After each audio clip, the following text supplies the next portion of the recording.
किसी जंगल में टुनटुनी चिड़िया अपनी छोटी सी बेटी मीनू चिड़िया के साथ रहती थी।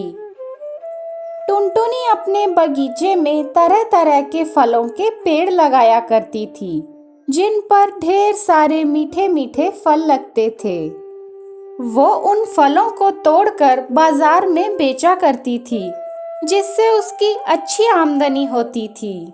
टुनटुनी अपने बगीचे के सभी पेड़ पौधों का बहुत अच्छे से ध्यान रखती थी, इसलिए उसके फल बहुत ताज़े और मीठे होते थे और उसके सारे फल बिक जाते थे। टुनटुनी के पास ही एक और पक्षी, जिसका नाम कालू कौवा था, वो भी फल बेचा करता था, लेकिन उसके फल ताज़े नहीं होते थे। इसकी वजह से लोग उसके फल नहीं खरीदते थे। इस वजह से कालू कौवे को टुनटुनी से जलन होने लगती है। ये टुनटुनी ने तो मेरा धंधा बंद ही करवा के रख दिया है। मुझसे तो कोई भी पक्षी फल नहीं खरीदता, सब उसी के पास फल खरीदने जाते हैं। अब तो मुझे कुछ करना ही पड़ेगा। अगर ऐसा ही चलता रहा तो मैं पैसे कैसे कमाऊंगा? ये सोचकर कालू कौवा रात में टुनटुनी के बगीचे में जाता है और सारे पेड़ों में जहरीली दवाई डाल देता है और वहां से भाग जाता है। अगली सुबह जब टुनटुनी अपने बगीचे में फल तोड़ने आती है, तो वो देखती है कि उसके सारे पेड़ सूख गए थे और फल भी खराब हो गए थे। ये कैसे हुआ? कल तक तो मेरे फल बहुत अच्छे थे, अचानक ये सारे पेड़ सूख कैसे गए? कहीं किसी ने इन पर कोई जहरीली दवा तो नहीं डाल दी? पर ऐसा कोई क्यों करेगा भला? टुनटुनी दुखी होकर अपने घर वापस आ जाती है। माँ, तुम इतनी जल्दी घर आ गई? तुम अभी तो फल तोड़ने गई थी और तुमने फल भी नहीं तोड़े। आज बाजार नहीं जाना है क्या? क्या बताऊं मीनू बेटा, हमारे बगीचे के सारे पेड़ खराब हो गए हैं। लगता है किसी ने उनमें जहरीली दवा डाल दी है। सारे फल भी खराब हो चुके हैं। अब मैं क्या बेचने जाऊं? मुझे तो कुछ समझ नहीं आ रहा कि अब मैं क्या करूं। इसी तरह कुछ दिन बीत जाते हैं। माँ, मुझे बहुत भूख लग रही है। घर में खाने को कुछ भी नहीं है। पैसे भी खत्म हो गए हैं। अब हम क्या खाएंगे माँ? तू चिंता मत कर बेटा, मैं अभी जंगल जाकर फल की तलाश करती हूँ। क्या पता जंगल में खाने के लिए कुछ मिल जाए। टुनटुनी फल की तलाश करने जंगल में चली जाती है। जंगल में जाने के बाद उसे एक चिड़िया मिलती है जो बीमार थी। उसके पंख से खून भी निकल रहा था। अरे, इस चिड़िया को तो चोट लगी हुई है। मुझे इसकी मदद करनी चाहिए।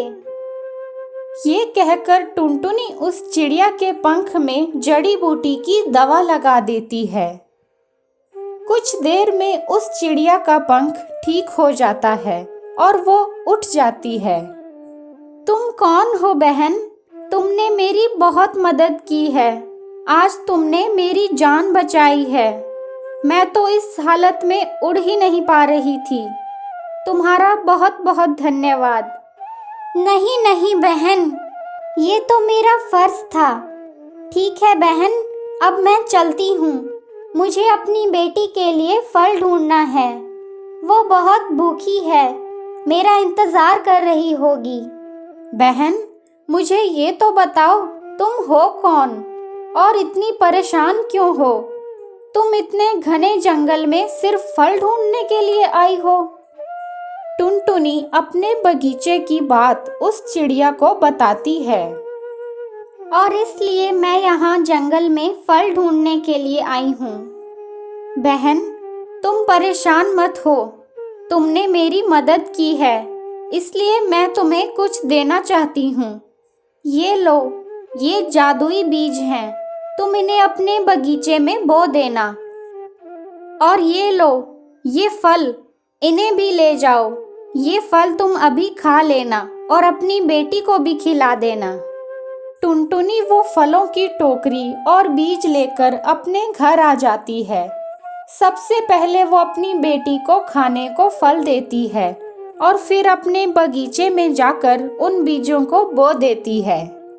अगली सुबह जब टुनटुनी और मीनू चिड़िया बगीचे में आते हैं तो वो देखते हैं कि वहाँ एक पेड़ निकल आया है जिस पर ढेर सारे तरह तरह के फल लगे हैं। माँ, ये क्या है? एक ही पेड़ पर इतने तरह के फल, ये कितने स्वादिष्ट दिख रहे हैं। ये तो कमाल ही हो गया। हाँ बेटा, उस परी ने हमारी मदद की है। उसने कहा था कि ये जादुई बीज हैं।